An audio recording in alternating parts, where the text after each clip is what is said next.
So the Imaginarium Theater finally reset, and like usual, the elements for the season changed as well. However, there's one interesting thing about this season's elements. You see, the lineup is Electro, Cryo, and Dendro. This makes a very confusing elemental matchup because Cryo and Dendro don't react with each other, but in the season, they added a new quote-unquote reaction for this combination specifically called Rimegrass. Now this is interesting because this particular reaction literally solves some of the problems that Cryo and Dendro are facing lately, and we need to talk about it. Of course, don't forget to give this video a like and comment so the channel can be noticed by the algorithm. My name is Glitchxcity and I make lore and commentary videos on this channel to keep you company. What is Rimegrass? What does it do? And what is the premise of this reaction? Well, let's take a look at the base blessing together. When the enemy takes Dendro and Cryo damage, they'll enter Thornbound or Frostbitten state and take an extra 45% Dendro or Cryo damage based on the corresponding element they got hit by. A field of thorns called Frostwine Thorn will be summoned, dealing both Cryo and Dendro AoE damage to the enemies on field. Basically, think of it like Quicken, but instead of granting additional damage, they will increase damage taken to the enemies while summoning a field that deals periodic damage to enemies. The path choices of these blessings basically makes the Frostwine Thorn deal electro damage, while the other path increase all featured elements damage in the season, including physical. Usually with these brilliant blessings, the secondary effect of that blessing is only applied in the theater, while the first part of the blessing is a direct upgrade of the already existing reaction. If we take that into account, this means that Rimegrass based reaction increases Dendro and Cryo damage by 45%. If this is a real reaction, then we can nerf this a bit, so realistically this reaction should increase damage taken by the enemies by around 20 to 25%. That's a lot. If they're implementing this elemental reaction, then a lot of Dendro and Cryo characters are going to benefit from this. A lot. But mostly Dendro because they have Catalyze that also increases their damage. That being said, characters that gain the most benefit from this reaction are such as Tignagi, Nahida, Ayaka, Wriothesley, Escoffier, Rosaria, Layla, Diona, and the biggest winner being Alhaitham from having faster replication. Oh my god, my husband, he's getting stronger. Kinich also gains a huge benefit, but we'll talk about him in a different section. Now here's the thing, this brilliant blessing does not decrease resistance, but increase damage taken, which is a different type of debuff in order to avoid diminishing returns. Take it like this, okay? Deepwood Memories decrease Dendro resistance by 30%. Rimegrass, or Thornbound in this case, increase damage that enemies take by 45%, add additional damage from spread, Sidlali to trigger Rimegrass, and enabling Auroron's Night Soul Blessing state to trigger the scroll effect. If you can't imagine that, take a look at this Alhaitham spread team for example and see it for yourself. This is a level 1 Rimegrass blessing by the way, so you can take this as a raw damage.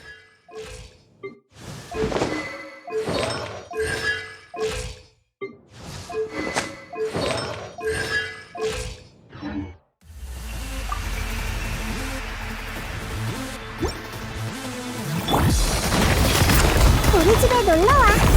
나 대신 잘 둘러봐줘. 나와서 일해. 봐줄 필요 없어. 마무리는 너희 몫이야. 이런 시뮬레이션.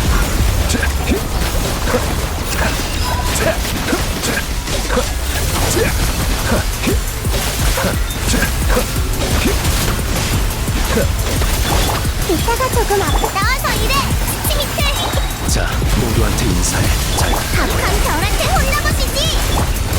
이것이 바로 지혜의 적. 스펙트럼.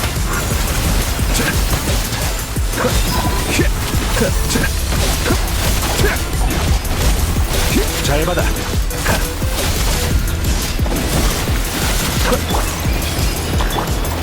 봐줄 필요 없어. 너무 멀리 가지 마. 가. 넌 잘. 마무리는 너희 몫이야. 이런 시뮬레이션.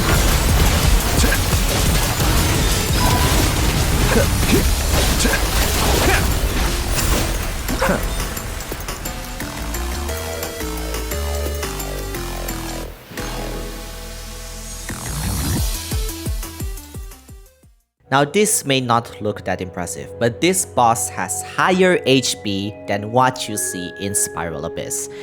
That amount of HP and you can clear the boss within the recommended time whenever you face a Spiral Abyss boss. The fact this team can beat this boss with only one brilliant blessing, that's insane. You get so many damage bonuses from that single reaction, especially this is just a level 1 brilliant blessing. Of course, you shouldn't take this into face value because there are buffs from having extra characters in the team, but you do gain buffs in Spiral Abyss each chamber anyway, and there are leyline disorders along with blessings from Abyssal Moon each cycle, so the result should be just as similar. But the point is, this is the most impractical team ever, yet the damage they done is absurdly high. Why is it that impractical? So the thing is, this particular reaction does not react with each other, but only as a trigger as long the enemy has Dendro and Cryo aura.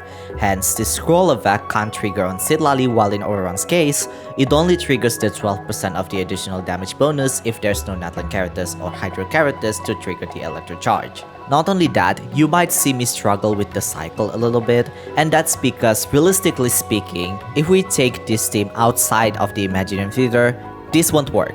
Because for one, Cryo and Dendro don't react, and secondly, Auron's damage cannot really trigger that well, especially that Superconduct only benefit physical, and his best team outside of Natlan characters are Electric Charge teams. Citlali's Night Soul meter depletes very quickly, and that's because she gains more Night Soul points when she triggers Melt or Frozen, yet she can't do that consistently in this team. Practically, the premium team for this kind of team, if this reaction exists, is Alhaitham, Nahida, Escoffier or Diona, and Fischl or Yaimiko. Yet in such an impractical team, it works really well. Of course, I can't compare this to Quick Bloom yet because Yelan is not in this cycle, but if we theorize it a bit, it should be just as good or maybe slightly worse than Rimegrass. Hi there, Reddit me again. So, I just remembered that Citlali's kit are mostly based on her Elemental Mastery. For example, her shield is based on her Elemental Mastery, and she gets bonus damage on her A4 passive for her Elemental Burst based on her Elemental Mastery as well. Now of course, elemental reactions in this game are based on Elemental Mastery, and that includes Shatter as well. With that in mind, it's possible that if this is a real reaction, then Citlali becomes Cookie Shinobu 2.0, because Cookie Shinobu becomes a healer and also, you can say some kind of like a sub DPS because she also a Hyper Bloom trigger, and in Citlali's case, not only she becomes the Rimegrass trigger, but also she becomes the support and DPS at the same time. But unlike Escoffier, where her elemental skill is a lot longer on field, when it comes to Citlali, her elemental skill is based on the amount of Night Soul points that she has. So unless you're using Citlali in a Fridge team, then it's possible for her to keep up with her Night Soul point stacks. Therefore, not only its Papa will stay on field, but also she gives a contribution on not only damage, but also a very thick shield. All I'm saying is, for practicality uses, then Escoffier would be a lot more practical because her elemental skill lasts longer. But when it comes to buffing capability, then Citlali would be a lot more favorable. And let's say if this team is actually real, then you can change Auron to someone like Fischl or Yaimiko in order to gain more damage. Or you can use a Hydro character if you want a pure Fridge team, and if you want to use Farina, then I'd say Escoffier would be a lot more beneficial than Citlali in this case. Now what about Cryo main DPSs? How well are they with Rimegrass? Theoretically, their Cryo equivalent, Frostbitten, in itself opens a new possibility for Cryo casts, and that is the infamous Fridge team. So basically, the way this team works is a Bloom team but has a Cryo character to freeze the enemies. This team works because both Cryo and Dendro don't react, so Hydro can trigger both Freeze and Bloom at the same time to damage enemies while keeping them frozen at the same time. Another variant of this is Fridge with a Hyper Bloom trigger. However, this team only within a niche category, and there's almost no reason to use it when a pure Hyper Bloom team or Burgeon team works just as fine, if not better. But with Rimegrass, then Ayaka or Wriothesley gain a huge benefit from this because they can now benefit Nahida's Dome, assuming this reaction is based on Elemental Mastery as well. Since Wriothesley and Ayaka doesn't have any restrictions when it comes to their kits, something like Nilou or Chevreuse, this means their teams are a lot more versatile when it comes to future teams. In this cycle, Frostbitten works with Melt because the way this reaction functions is a debuff base type that lasts up to 10 seconds. Unlike Quicken, where you need the Quicken aura to last, you don't need the Dendro or Cryo aura because the debuff is already applied until the duration is over. Risley, who gains the most benefit from Melt teams, benefits Frostbitten as well because the Frostbitten debuff increases his Melt damage. With that in mind, this means Kinich gains a huge benefit from this as well because Cryo takes a longer time to override Pyro Aura. However, this is assuming if the official release of this particular reaction works the same way with the Imaginarium Theater's version, where Rimegrass is a debuff, not an elemental aura. The way Melt works is that the element will be removed after the reaction is triggered, so keeping the aura up can be a challenge. But again, this is still a very surface level analysis, and it's best to not get your hopes up because this may or may not only apply in the Imaginarium Theater. However, in my personal opinion, this should be a permanent reaction because Dendro in particular is falling off recently, while Cryo is one of the worst elements in this game so far.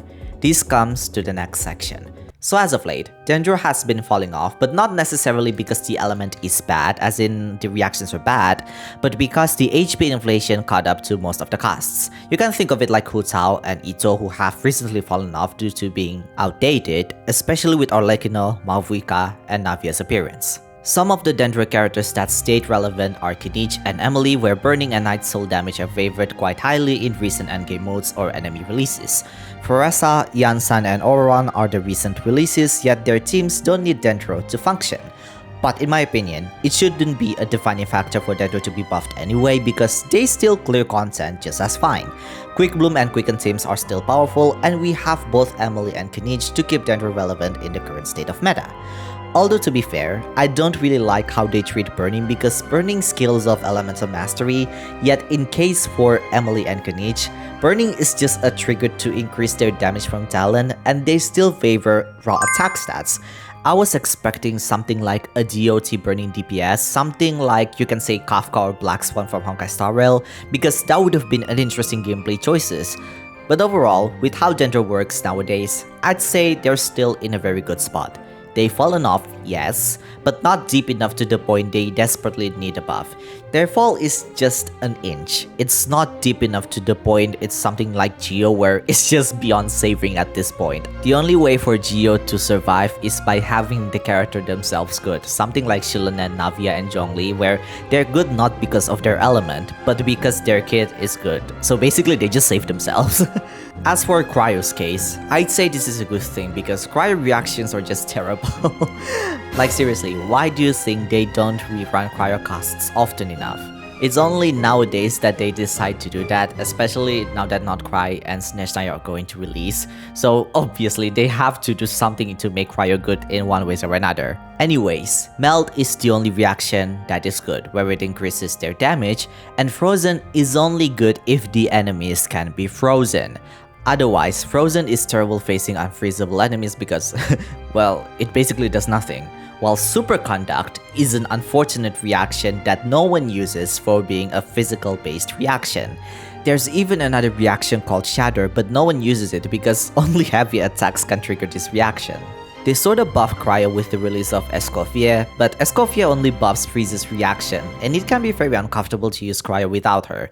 Even with her, you are tied to only using freeze teams because her kit is similar to Nilou and Chevreuse, where the team has to consist of specific elements. But even without that, Escovia functions just as fine outside of that niche because her personal damage and healing is enough to justify using her outside of freeze teams. The reason you want to use Escovia in freeze team is because of her A4 talent and her C1 anyway, so if you want to use her outside of that, you can do that as long as you have another source to reduce resistance. With the added Rimegrass reaction, this will shake the meta and add even more team comp possibilities. The team I showed earlier is a good example, and we have something like Fridge Ayaka or Risley. Diona's usage will rise again because she buffs Elemental Mastery from her Constellation 6, and the new Villette Fridge team variant will become stronger. During Dendro's debut, some artifacts got buffed to match Dendro better, such as Thundering Fury and Crimson Witch of Flames, where they add Dendro-related effects.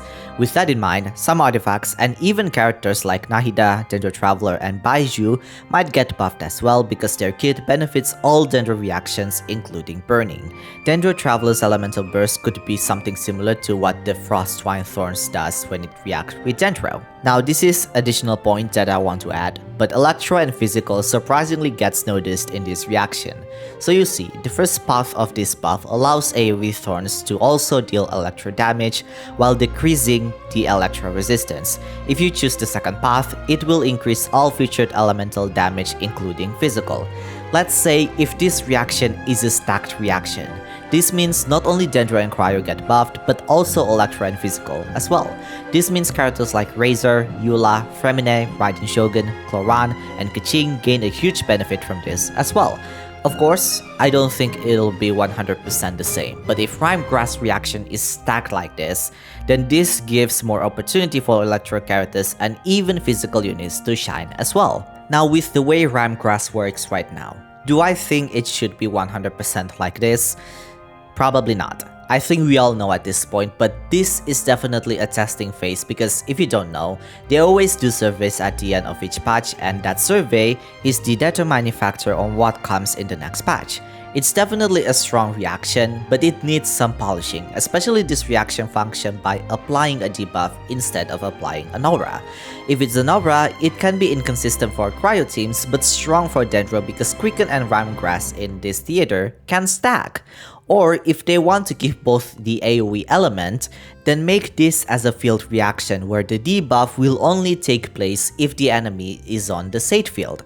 That way, Cryo can incorporate both Melt and Rimegrass reactions, and not only that, Freeze teams gets even stronger. But that said, it definitely needs some balancing so Dendro will get stronger but not too strong to the point they became the most overtuned element ever.